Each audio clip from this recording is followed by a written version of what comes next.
Welcome to ILTV's Insider. I'm Aaron Porras, and today, with ongoing protests in Israel and abroad, we'll be asking the question, what makes a protest work? Joining us to discuss is political analyst and co-host on Israel's Channel 20, ORLY RAPAPORT, and YARIV OPPENHEIMER. On my other side, activist, board member, and former director of Peace Now. Thank you both so much for coming in today. Thank you for having us. My pleasure. Thank you. All right, now lately, seemingly everywhere you turn, there are protests by the thousands or even hundreds of thousands. Citizens block roadways, chant slogans, and on occasion riot, loot, or attack. In Israel, recent protests against the government for its handling of COVID-19 and for alleged corruption have been ongoing and growing. We're protesting not against somebody specific, although our Prime Minister, Bibi, Benjamin Netanyahu, is just a symptom of the problem. What we're trying to say is protesting against the whole system, the whole regime that is ignoring us, that is not letting us expressing ourselves, that's calling us anarchy. All right, now, Orly, I actually want to start this off with you. What do you make of the current protests that are going on? Wow, so many things. So many things. I have written some of them down. First of all, I think now I'll start with the good things. It's very important that people go outside and express their opinions. It's very important that people go out and protest. It's important that people that feel something burning inside them have a way to express it and try to make a difference. That the way that the protests are being handled, I think is terrible, because there is a law in Israel, and if they need to close the protest at 11 p.m., then they need to do it and not provoke violence to be in the media and get media coverage. I think it's very irresponsible because the situation we're in right now with COVID-19, just going to these demonstrations, 1,500 people. I'm not talking about the people that go out to the bridge and wave a flag and express their opinion. I'm talking about the people that go in thousands and you don't know who's contagious, who's not, who goes home and then hugs his mom, his grandmother. And there's no information actually that is reported about it, which is kind of ridiculous because we know what's happening in kindergartens and we don't know what's happening in a gathering of 5,000, 10,000 people. I think it's terrible. I think it's the most optimistic thing that this country saw for a long time, because we see the numbers. It's not just in Jerusalem, Tel Aviv, it's all around the country, including the big bridges. 200 bridges, if I remember correctly, in the last weekend. It's a huge amount of people that are going out to demonstrate. And we can see also the ages of the people, very young people that are coming to demonstrating, they're making many creative things. And I think that this is really inspiring. And hopefully it will bring also some change and not just be a nice view. When we are talking about the disease, so everyone are with masks, people try to stay far away from each other, social distancing. And we know from the United States, during the pandemic, we had a demonstration of the Black Lives Matters, and there were not a big percentage of new COVID, people that got COVID on these events, because it's outdoor, you have masks, and you are protected. And with all due respect, we cannot stop the democracy because of COVID. And as long as we can see that it's under control, and in the demonstration, you don't see that this is the way to get the virus. With respect, we've seen a lot of visuals of many protesters not wearing masks or not maintaining distance. So how can you say that that's the case? By the way, I was kissing to show that they don't care about what the... No, I was there and I saw people and I felt safe because I saw that everyone are wearing masks and they will do it in a very radical way. But this is in your vicinity. If there are 5,000 protesters, yeah, I know, but 5,000 people, you don't know exactly what's happening except for the people who are around you. But again, we cannot stop the democracy because of COVID, and we cannot say to people, don't go and demonstrate because of this virus. This is unexpected. You can ask them to wear masks, and the police, by the way, is there, and they are giving fines to people that are not wearing masks, and people also are responsible. They don't want to get the virus, and therefore they are using masks. But you can ask them to respect the law.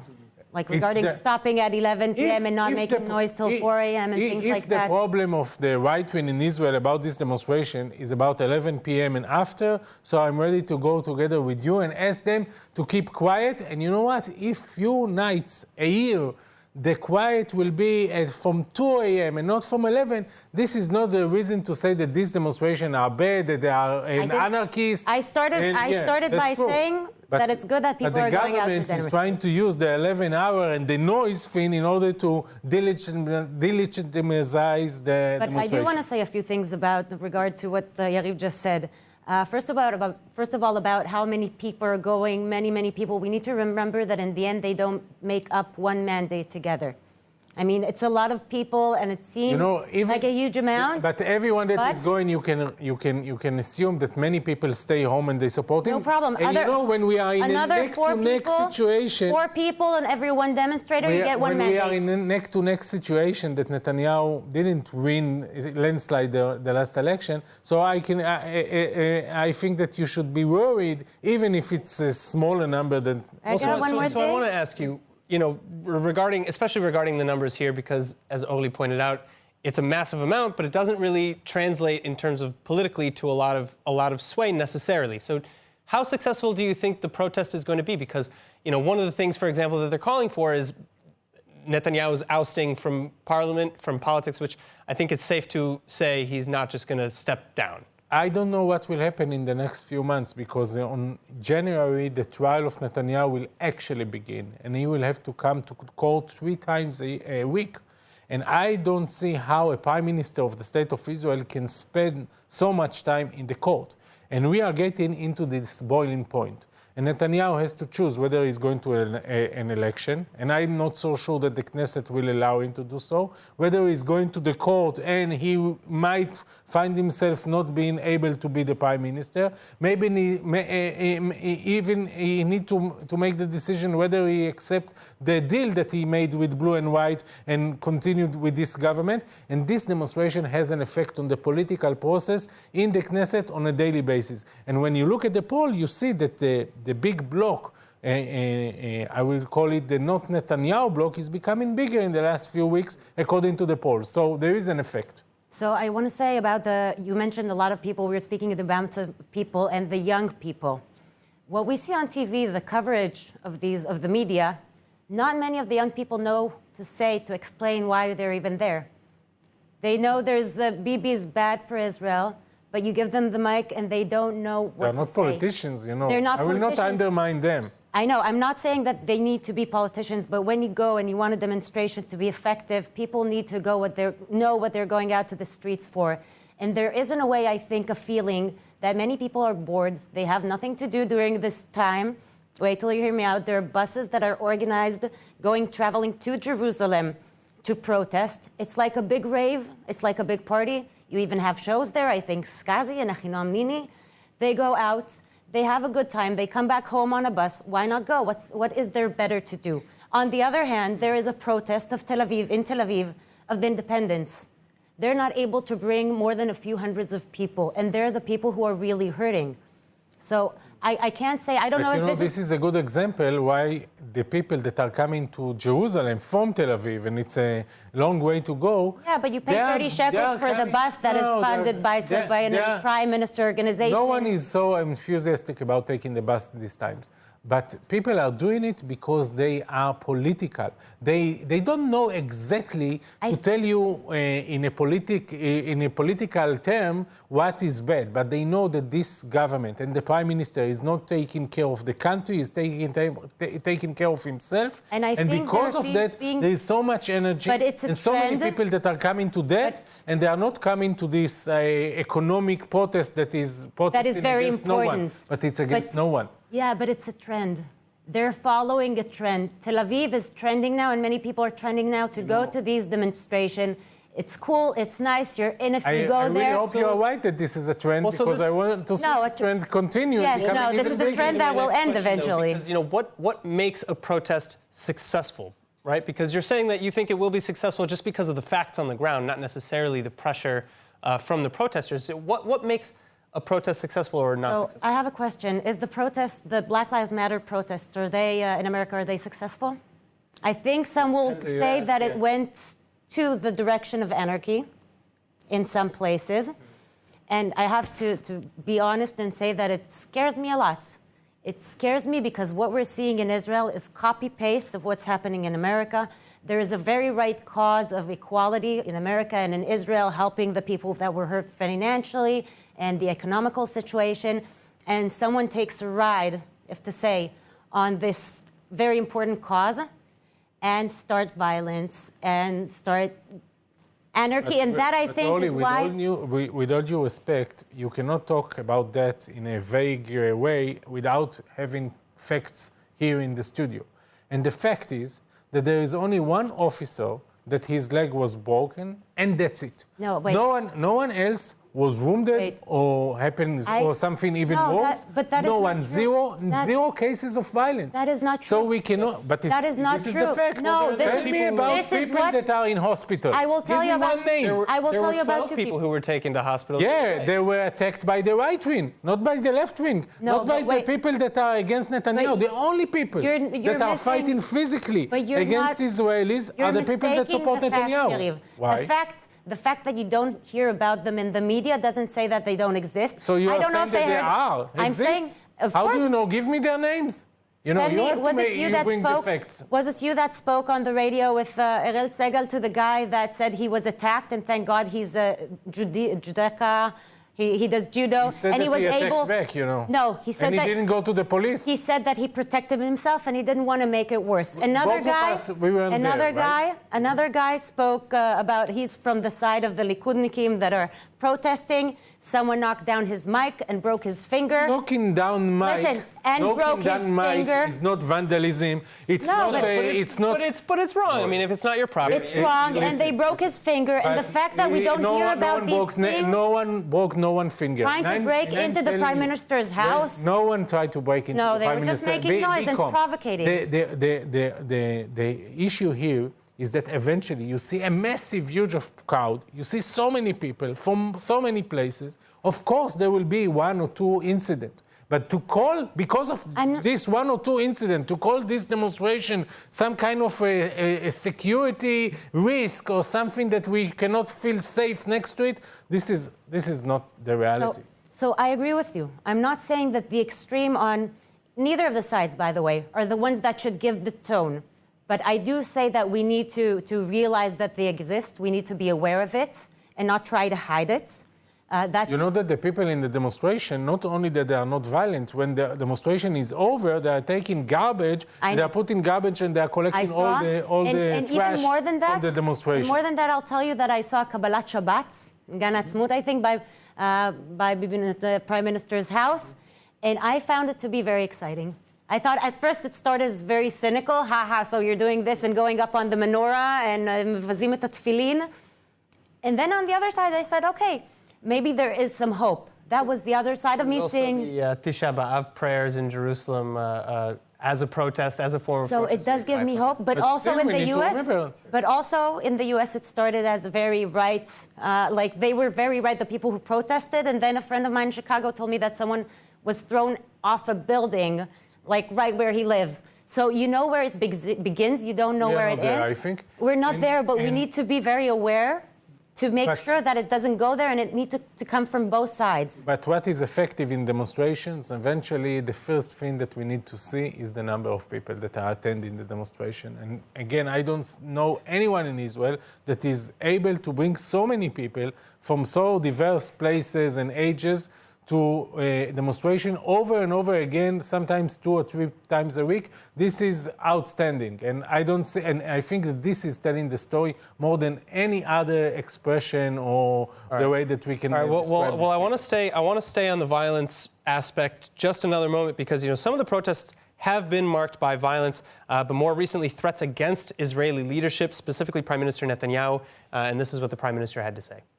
אני מוקיע את החד-צדדיות של אמצעי התקשורת של רובם, כן? הם לא מדווחים על ההפגנות, הם משתתפים בהם. הם מתדליקים, זה לא רק תקשורת מגויסת, זה תקשורת מגייסת.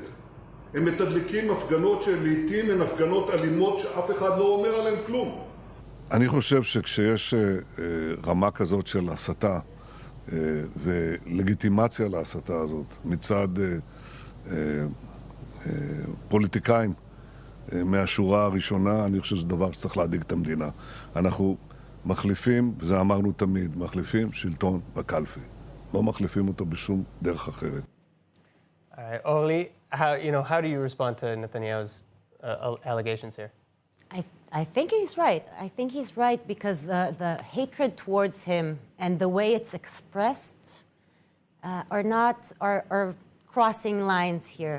There are some things that you can do and can say, and I'm not even speaking about calling someone a traitor.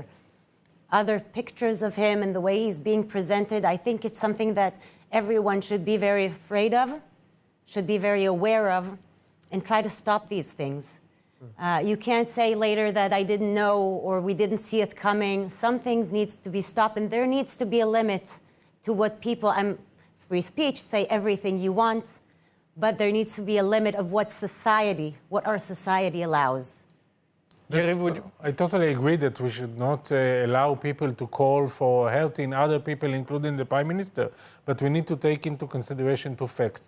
The first one is that Netanyahu is the most protected person on the planet, not just in Israel. So I'm pretty confident that there is ways to protect him. Even President Rivlin has acknowledged the fact that there has been a crossing of a line here. I think that there is no balance between right and left when we are talking about political violence. We see the facts again, and we see the number of cases along the years that we saw Israelis that are right-wing attacking left-wing and sometimes murder, not just Rabin, I think the violence but is the even left, before. by the way, is more verbal. Is more verbal. Eventually, the left wins big time. I prefer always verbal than physical, and physical can really kill people. And second, when you see what is happening on the streets, you see that when people are coming to demonstrate against Netanyahu, they are afraid to be attacked by the people that support Netanyahu. And when Netanyahu is trying to make this balance that is not a realistic one, I think that he is trying to serve his own political goal and not to really to think about his life or about that. And let's talk about Netanyahu himself. He is the one that keep calling this demonstration aliens. They are calling it left-wing. They are calling it some pictures from that demonstration. You look at them and you say, okay, this is not exactly costumes, very provocative. And Netanyahu, he is the one that is using the violent language against half of the population of Israel almost every election. He's talking about the Arabs, he's talking about helping terrorists, he's talking about the other side. And other people are speaking about the religious. Not as terrorists. And they didn't hurt anyone. They're Haredi people, they're Arab. And he is the one that's responsible for the fact that when people are being described as a left wing, so automatically people think that they are traitors and they are against the state and they are dangerous. He is using that in order to gain support. And then when this escalation of words and talks is coming to his house, he's saying, no, please calm down, please be quiet. When someone stands outside with a microphone and threatens to kill his son, I've said it. This is unacceptable. Unacceptable, and he needs to be arrested. You know, there is a law. Not everyone that threatened me over the years, and there were many people, they were arrested because of that. Each case has its own case. I'm not so sure. Again, though, what are the limitations on these protests? Because again, there's some give and take with the police included. You mentioned earlier the time of the protests. The police allowed them to continue until 1 a.m.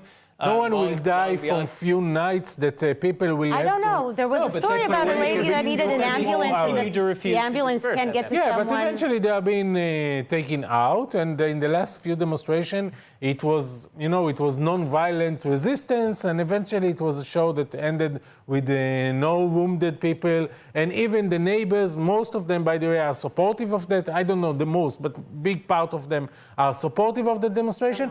And with all due respect, we need to take it into consideration when we are looking at democracy, that sometimes people will not be able to sleep so quietly after 11 o'clock until 2 a.m. We have some national holidays in which we are making parties as well. So it's the same. I don't know if it's the same. I don't think it's the same. It's a little bit excessive, and there is a law, and if during the holidays someone makes noise after 11 p.m., you call the police, and the police come. Oh, in the holidays you are allowed to do. There's also rights, on the one hand, I can understand why it might be illegal to, say, block a roadway and things like that, because that's, it's dangerous, potentially very dangerous. But at the same time, there's something to be said for that sort of protest garnering more attention, that's an effective means or a justified Of course, as we said, getting to the media and having more people come. And by the way, it's a very cool party, as we said, and it makes people would come. you draw the I think line one of the I totally disagree with you about the party. You don't? Yeah, because I think that eventually there is rage, and people are coming to the demonstration because they are angry. It might be also some fun, and you can meet some people and you can even have some funny things to do. But eventually there is rage and there is anger, and there is feeling that the leadership is failing to take care of the country. And we should not dismiss it and think that this is just a festival. It's not. I'm not And the dismissing. reason why people are clashing with police and they are not so enthusiastic to go back home is because of this rage. So you're talking about the rage as if everybody is sharing this one vision, but we're seeing, communist flags and Palestinian flags and people talking about anti-Bibi or the coronavirus measures. Is the crowd organized enough or focused enough to really get anything done? I think that this is the beauty of this protest, that you cannot point out one message and you cannot point out one leader. That's not a flaw in your eye? I think it's the best, because when it's so diverse and so many people with so many messages are coming, so you can feel that it's authentic, it's not being organized by one person or another, it's not just political in the party sense of the word, but it's more about a grassroots thing. And eventually there is one sentence that everyone agree. Netanyahu, he's the one that has to go. And enough is enough. And I think that everyone will agree on that, and this is a very strong message. So here you have someone that will disagree. Yeah, in the demonstrations. In the demonstrations. I think it's not the best thing in the demonstration when you're not united about anything. I think it's a flawed demonstration. I think what makes it more a party-like rather than something having a statement and making a difference. If you want to make a difference, you pass a law. You just don't. There are ways to be effective and to do things in an effective way, and I think this demonstration is not doing it. I think, by the way, that the fact I was mentioning to Aaron before, that you see the organizers of the demonstration of Prime Minister, as Shimon Riklin posted the picture of them having breakfast at the Waldorf Astoria in Jerusalem after spending the weekend there, spending thousands of shekels after people donate their money to them rather than to people who need it. I think it makes this demonstration look really, really bad when they say that they're representing all the people that are hurt from the situation in Israel, from the management of the situation in Israel, which I agree is bad. Well, we're going to have to see how these protests actually end and whether or not they have any sort of success. Unfortunately, though, that is all the time that we have today. Thank you, YARIV Oppenheimer and Orly Rapaport, for joining us. Thank you for having us. Of course, tune in next time on Insider for more in-depth analysis on everything Israel. Also, if there's a topic that you want us to cover next, please let us know in the comment sections online. And finally, remember that for more news from ILTV or from Israel, follow ILTV on Facebook, like us on Instagram, and subscribe to our YouTube and Roku TV channels. I'm Aaron Porras. Thank you so much for watching.